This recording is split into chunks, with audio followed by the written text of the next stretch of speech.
तो क्या हाल चाल है दोस्तों। आज की इस वीडियो में ना आपको टाइम और वर्क से रिलेटेड सिर्फ एक इम्पोर्टेंट क्वेश्चन, सिंगल एक इम्पोर्टेंट क्वेश्चन बताना है जो काफ़ी यूज में आता है, यानी कि काफ़ी आपको बार आपको गवर्नमेंट एग्जाम में देखने को मिलता है। ठीक है, मैं इसी टाइम और वर्क की सीरीज में, क्वेश्चन की सीरीज में आपको 7 क्वेश्चन करवाऊंगा।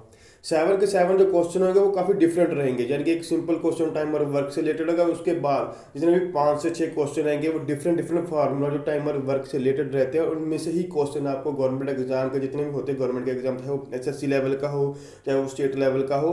ठीक है, तो उनमें आपको वही क्वेश्चन देखने को मिलेंगे, यानी कि उस टाइप के क्वेश्चन ही आपको देखने को मिलेंगे। उन्हीं में से आप फॉर्मूला यूज करके जो क्वेश्चन आपको करवाऊंगा तो आप उनको सॉल्व कर सकते हैं, ईजिली कर सकते हैं। ठीक है, जो आज का जो सबसे इंपॉर्टेंट क्वेश्चन है, सबसे इंपॉर्टेंट जो क्वेश्चन है वो करवाने वाला हूँ, यानी कि वो काफ़ी कंफ्यूज करता है स्टूडेंट को, और वो आता ही आता है आपको, यानी कि 1 से 2 मार्क्स जो एग्जाम में होते हैं वो कट जाते हैं अगर आप उसमें कंफ्यूज होकर उसको गलत कर लेते हो। ठीक है, तो सबसे इंपॉर्टेंट वो क्वेश्चन कौन सा है, तो अभी हम उसको सॉल्व करने वाले हैं। जैसे इनमें से क्या है, A and B can do a piece of work in 15 and 10 days respectively. They started work by working together, but after 2 days, due to some reason, B left the work and A completed the remaining work. ठीक है, the complete work will be finished in, simple सी बात है। उन्होंने बोला ए और B दो जनों ने इकट्ठे ने काम किया, यानी कि ए जो 15 दिन में काम को कंप्लीट कर लेता है और जो बी है वो उसको 10 दिन में कंप्लीट करता है। लेकिन क्या होता है, जैसे ही वो काम को स्टार्ट करते हैं तो जो बी है वो, ठीक है, ठीक है, तो क्या होता है, जो जो बी है वो 2 दिन बाद किसी रीजन से काम को छोड़ के चला जाता है, यानी कि सिर्फ वो 2 दिन ही काम करता है। लेकिन जो बचा हुआ काम है, 2 दिन उसने काम किया, लेकिन उसके बाद जितना भी काम बचा है उसको एक कितना टाइम में कंप्लीट करता है। ठीक है, तो इस चीज़ को हमने इस क्वेश्चन में बताना है सिंपली। अगर आपको डायरेक्ट यहाँ पे लिख के बताऊँ तो जैसे क्या बोलते हैं, ए का कितने का दिन का काम है, 15 दिन का, और बी का 10 दिन का, ये उन्होंने क्वेश्चन में बता दिया। अब क्या बी कितने दिन बाद लेफ्ट हो जाता है, 2 दिन बाद हो जाता है, यानी कि 2 दिन बाद वो काम को छोड़ के चला जाता है।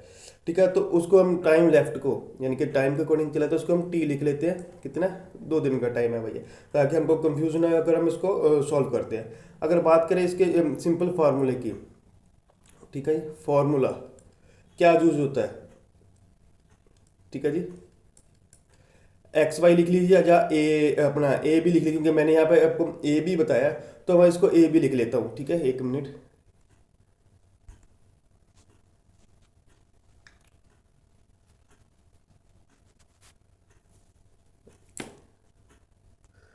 जस्ट 1 मिनट 1 मिनट, हाँ ठीक है। तो अभी हम इसको करते हैं, तो अभी क्या इसका क्या आएगा, मैंने क्या लिखना है इसको, फार्मूला को, यानी कि क्या बोलते हैं, मैं मान के चलूँ ए अपॉन बी।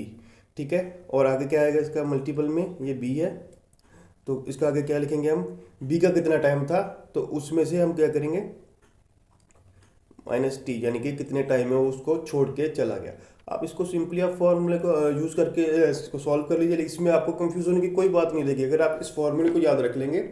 ठीक है, तो आपको कभी भी कंफ्यूज होने की जरूरत नहीं पड़ेगी। जैसे अभी ए का कितना टाइम था टोटल, 15 दिन का, बी का टोटल कितना टाइम था, वो कितने टाइम में कंप्लीट कर रहे हैं, 10 डेज में, लेकिन कितने दिन बाद छोड़ के चला गया, 2 दिन बाद। उसके बाद टोटल बी का टाइम कितना था, 10 डेज। आप इसको सॉल्व करके देख लो कितना आएगा। तो थोड़ा सा स्क्रीन में इसको दिक्कत आ रही है, तो इसको थोड़ा सा रब करके मैं आपको अभी सॉल्व करके दिखा रहा हूँ। ठीक है, ये देखिए, जस्ट जस्ट 1 मिनट, जस्ट मैंने फॉर्मूला को रब किया, अब यहाँ पे इसको मैं सॉल्व करूँगा। ठीक है, तो यहाँ पे इसको सॉल्व कर रहा हूँ। जैसे मैंने यहाँ पे लिख लिया 15, मल्टीपल कितना आ गया, 8 आ गया, नीचे कितना आ गया जी, 10 आ गया इसका।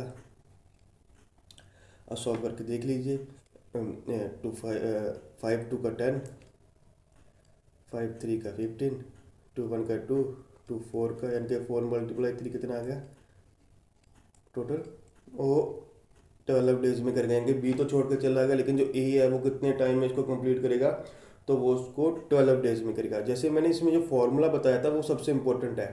आप उसको ध्यान में रखिए और इसको इजीली सॉल्व कर लीजिए। ठीक है, सिंपली क्या है, ए का टोटल काम कितना है, बी का टोटल काम कितना है, उसमें बी 2 दिन बाद छोड़ के गया ना, तो उसको, ठीक है, उसका मल्टीपल ए के साथ और उसका टोटल, ठीक है, उसको आप फॉर्मूले को मैं फिर से लिख रहा हूँ यहाँ पे रब करके, तो उसको सॉल्व कर लीजिए, उसको याद रखिए और आपका जो क्वेश्चन है वो इजीली सॉल्व हो जाएगा। ठीक है, तो ऐसा क्वेश्चन आपको काफ़ी बार गवर्नमेंट एग्जाम में देखने को मिलता है। ठीक है, तो इसको आप फॉर्मूले को प्रैक्टिस कीजिए और आपका जो क्वेश्चन है वो इजीली सॉल्व हो जाएगा, यानी कि आपके जो 1 से 2 मार्क्स है जितने भी क्वेश्चन में आता है गवर्नमेंट एग्जाम में, तो वो इजीली आपको मिल जाएंगे। ठीक है, अगर आप दोस्तों आपको ये मेरा वीडियो अच्छा लगा हो तो प्लीज़ मेरे वीडियो को शेयर जरूर कीजिए, क्योंकि मैं आपको ऐसे ही 5 से 6 क्वेश्चन और कराऊंगा, डिफरेंट टाइप के होंगे जो टाइमर वर्क से रिलेटेड होंगे, जिसमें आपको काफ़ी हेल्प मिलेगी कि आपको कैसे ये क्वेश्चन को सॉल्व करना है। और क्योंकि वो डिफरेंट रहेंगे, यानी कि आपको simply total time of work नहीं निकालना होगा, जैसे आपको काफ़ी एग्जाम में क्वेश्चन जो आते हैं ऐसे ही, यानी कि 2 दिन बाद काम को छोड़ के चला गया, ठीक है, 2 लेडीज है, 2 बच्चे हैं और एक